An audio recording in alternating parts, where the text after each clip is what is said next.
Brexit Secretary David Davis has called on both sides in the negotiations on the UK's departure from the European Union to get down to business.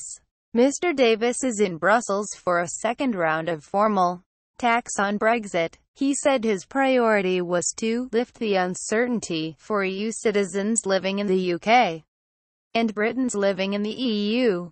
The EU says there must be substantial progress on this, and on a financial settlement and the issue of the Irish border, before trade talks can begin.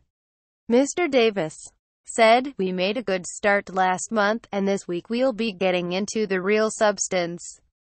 Protecting the rights of all our citizens is the priority for me going into this round, and I'm clear that it's something we must make real progress on." The meeting comes after Chancellor Philip Hammond told the BBC's Andrew Marshall that businesses were holding off from investing in the UK because of uncertainty about Brexit.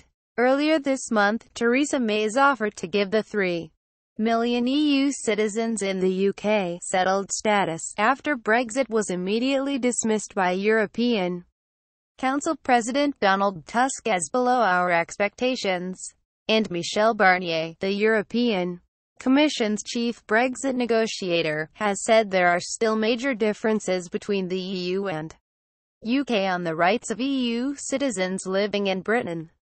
By Kevin Connolly, BBC Europe correspondent. The call to get down to business from David Davis is meant to signal that the Brexit talks are entering a serious phase after an opening session of pleasantries and procedural discussions that might raise eyebrows on the European side, where there's a perception that Britain dithered for months after the Brexit referendum before getting down to talks.